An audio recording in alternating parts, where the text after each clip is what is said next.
Notes. Hi, my name is George Braswell, and this is my report for CYB630 Topic Number 1.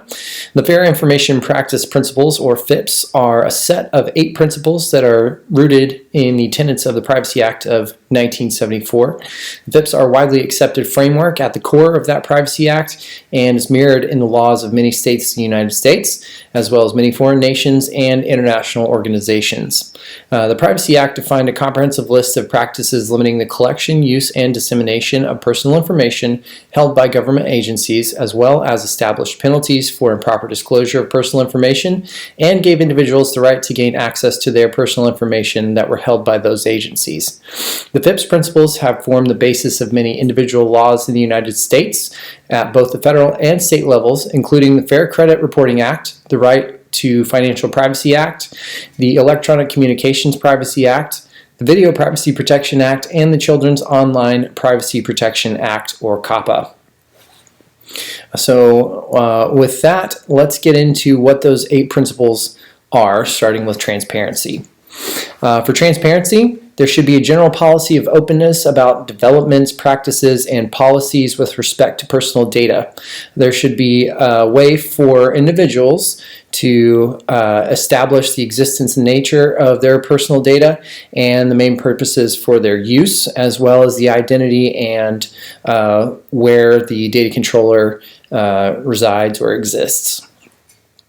Up next, individual participation is another one of the principles. An individual should have the right to obtain confirmation from a data controller whether or not they have data relating to that individual, to be informed of any data that the data controller has relating to the individual in a reasonable amount of time, for a reasonable charge, if any, and in a format that the individual can read. The individual also has the right to be given reasons a request made under the first 2 points is denied, and to be able to challenge such a denial. And finally, to challenge data relating to the individual that the data controller may have. And if the challenge is successful, to have the data either erased, corrected, completed, or amended. The next principle is purpose specification.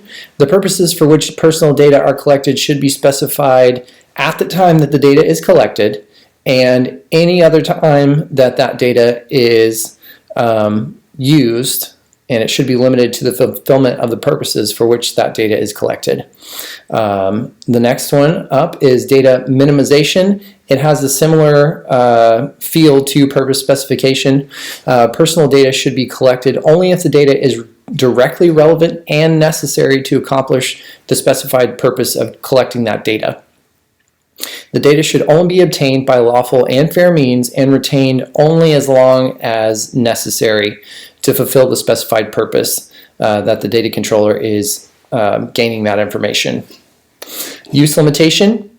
Personal data should not be disclosed, made available, or otherwise used for purposes other than what is specified, except in 2 different cases, with the consent of the individual that owns the data and at the request of the authorities, if a law is requiring that data from the individual.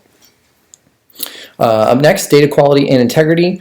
Data collected should be relevant to the purposes identified for its use, and it should be accurate, complete, and up to date. A lot of these principles do have similar wordings and cover a lot of the same things, but it's kind of covering in different aspects of each piece of these principles. Finally, the last 2, security. Any agency or data controller that has a person's personal information or data should institute reasonable security safeguards to protect data against loss, unauthorized access, destruction, misuse, modification, or unauthorized disclosure.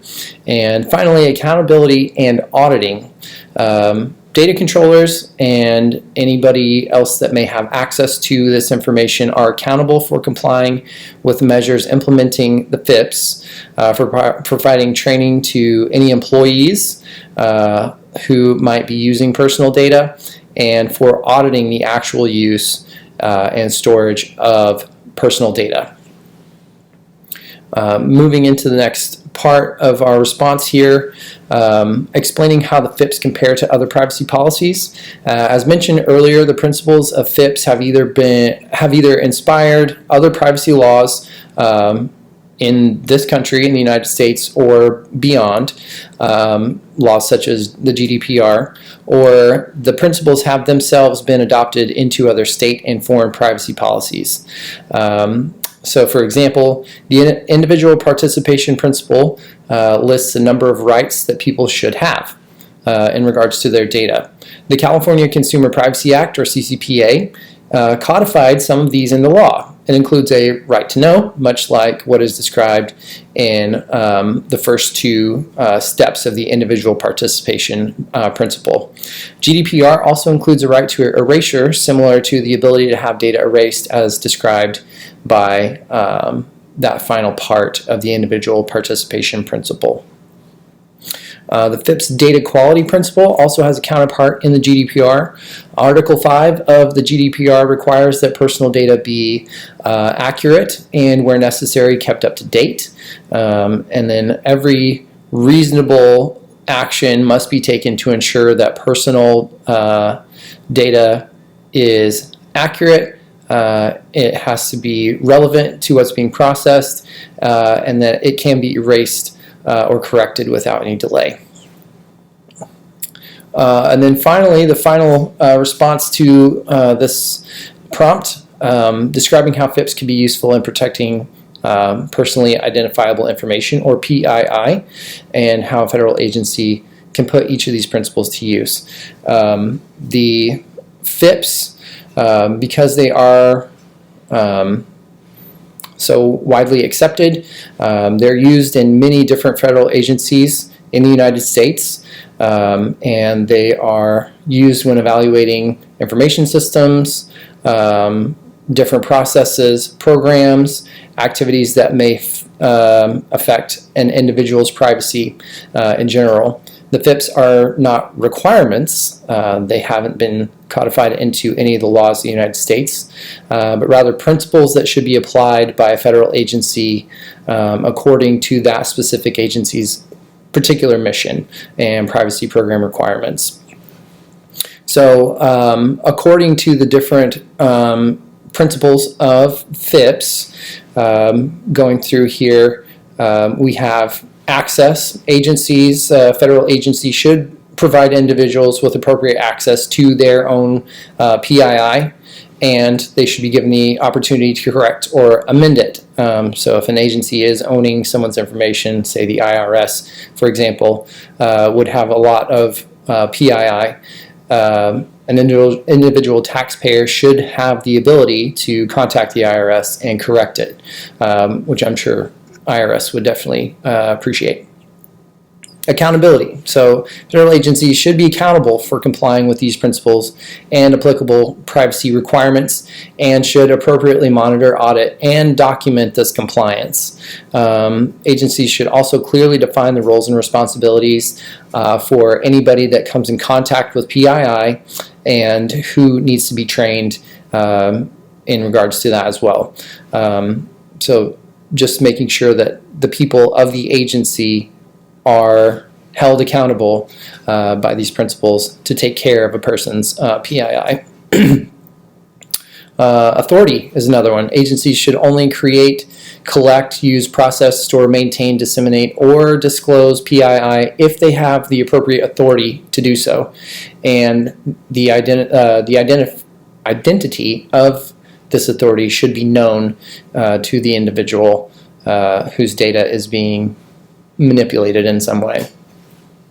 For the minimization principle, agencies, as the principle states, should only be creating different files, collecting this information, using, processing, storing, or maintaining the PII that is necessary and specifically relevant for the purpose of what they're collecting it for.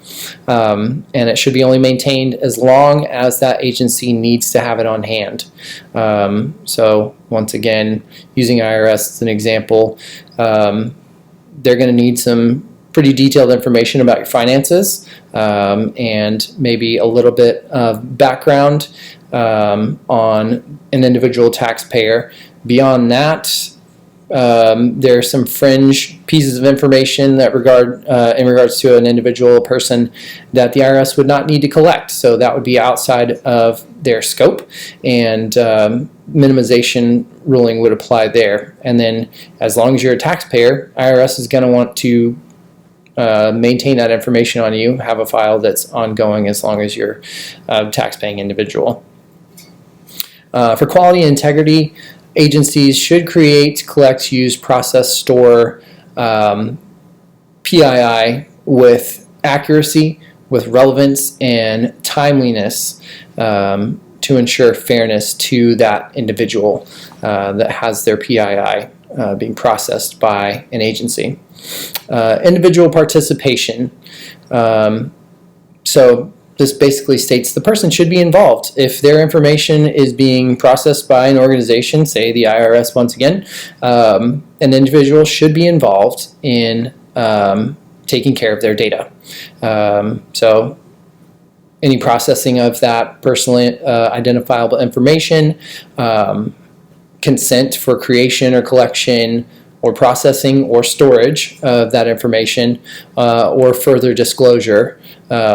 If that agency that owns the information, the data collector, needs to disclose that to another organization, they should be collecting consent from the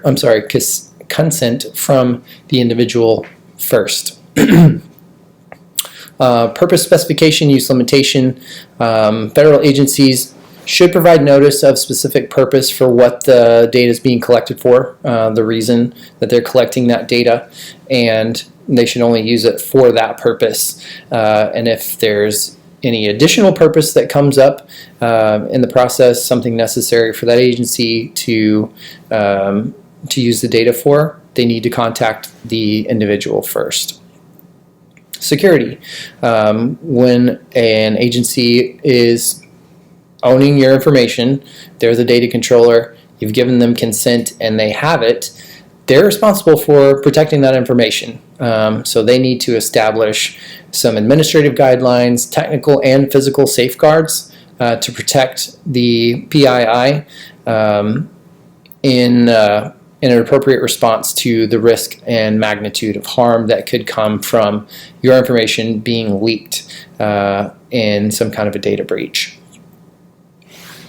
And finally, transparency. Agencies need to be transparent about their information policies, so you know exactly what it is that they're going to do with your information. Different practices that they'll be using with respect to PII, and they should provide clear and complete understanding notice to the individual regarding what they're going to be doing, whether they're creating a file, data that they intend to collect, how they're going to use it, how they're going to process it, where it's going to be stored, who the actual data controller is, if there's an issue, or if the individual needs to reach out to someone. So those policies are part of transparency and give the individual that power to see what's happening with their data and either speak up in dissent or in consent. So that completes this report and this presentation. Thank you very much for your time. Have a great day.